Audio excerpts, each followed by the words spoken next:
It's 9, maybe 10 or 11 p.m. The night feels quiet. 1 minute you're texting the narcissist, maybe laughing, maybe connecting. And the next, they're gone. No reply, no call, no explanation. And this doesn't just happen once. It happens every single night, almost like clockwork. At first, you tell yourself they must be tired, busy, but then it keeps happening. And deep down, you start to sense that it isn't random. It's predictable.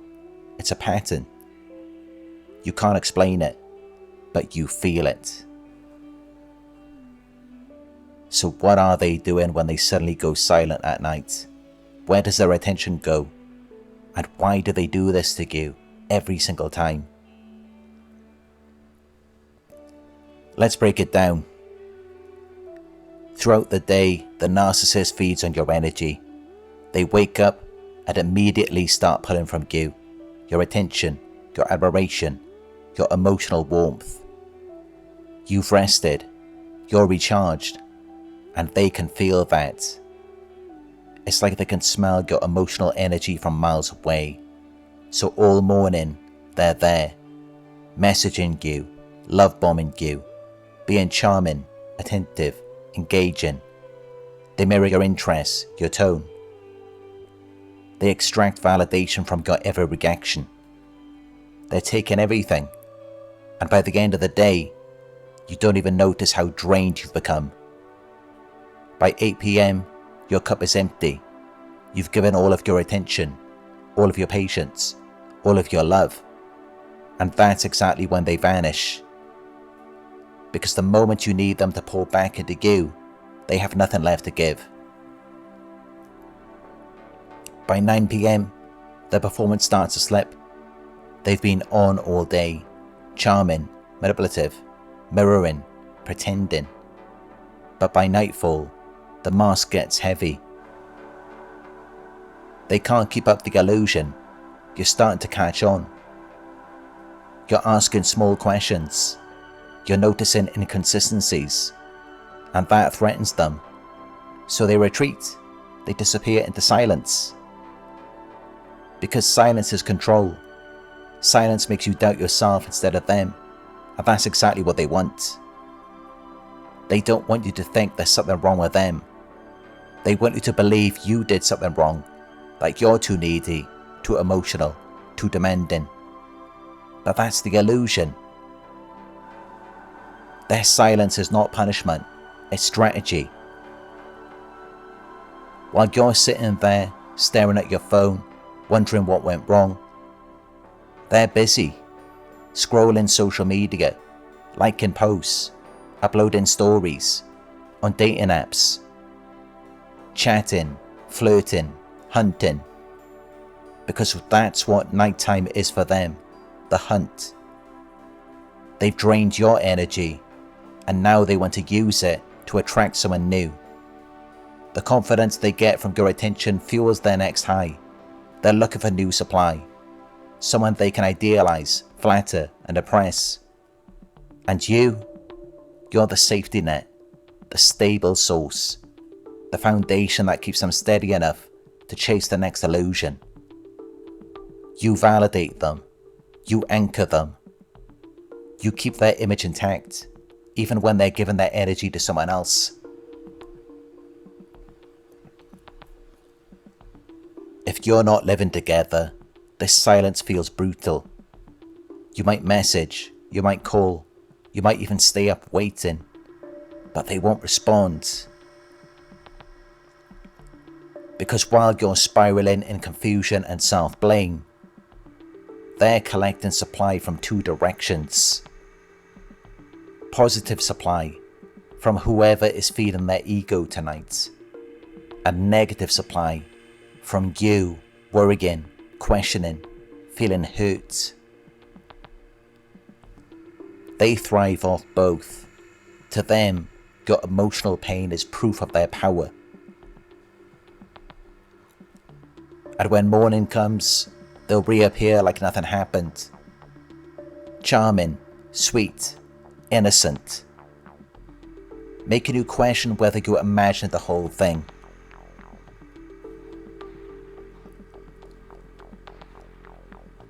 But even if you live together, you'll notice the same thing, just subtler. They'll withdraw at night, turn their back to you, keep their phone angled or brightness low. They'll seem irritated, cold, distant. You'll feel the wall go up. They're not asleep, they're elsewhere. Messaging, browsing, video calling. Maybe sexting, maybe watching pornography. Always seeking. Because night is their feeding time. Their predatory instinct kicks in. They're fixated on finding someone or something that reignites their feeling of power and control. And you, their primary source, suddenly become a nuisance. An interruption to their nightly ritual. They know you too well. You're predictable. And once they've figured you out, you stop being exciting. You become a mirror they've already mastered, and now they want a new reflection, something they can chase and conquer. That's why they snap at you for no reason, why they seem agitated if you try to talk. They don't want you interrupting their pursuit. Every night, as the mask cracks, they feel their emptiness returning. And the only way to escape that emptiness is to distract themselves with new supply. That's the truth behind their silence. They're not tired, they're not overwhelmed. They're seeking attention elsewhere. They can't sit alone with themselves, because that silence exposes their hollowness. So they fill it with stimulation, new people, new praise, new fantasies. It's not about you, it's about them avoiding themselves. So what do? You might think the answer is to do more, to make them happy again, to prove your worth. Maybe you try to plan something for the night, find a new restaurant, something elegant, somewhere that enhances their image, where they could be seen, admired, complimented. And yes, sometimes that might temporarily pull them back in. If it feeds their ego, they'll play along. They'll let you think you fixed it. But it's only temporary, because once the novelty fades, they'll withdraw again. You can light all the candles, put on the music, wear something that makes you feel beautiful and sensual. You can give them control, let them dominate you, play the fantasy they crave. And still, it won't be enough. Because their hunger is endless, their loyalty non-existent, their desire fleeting. You can't satisfy someone who only feels alive when they're taken from others. The best thing you can do is stop feeding the cycle. Stop giving them the reaction they want. Let their silence speak for itself. If they want to disappear every night, let them. Let them get bored. Let them convince themselves you're no longer fun, no longer chasing, no longer their source. That's when their dynamic flips. That's when you take back your power. Because when you stop chasing, you become untouchable. When you stop waiting, you stop bleeding for their attention. You start healing. They will always look for something new.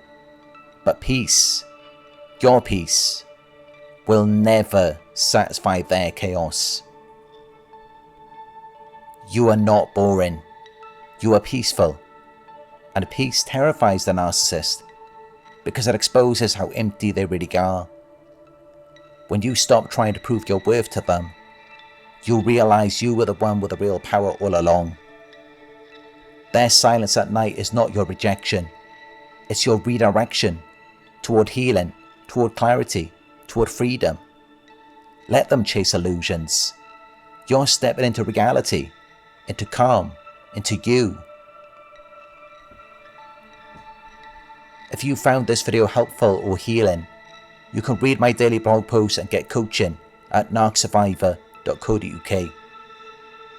If you'd like to support the channel, you can send a donation at paypal.me/narcsurvivor. Every contribution helps me continue creating this work for you. Don't forget to like, comment and subscribe, and make sure you click all notifications so you never miss a new upload.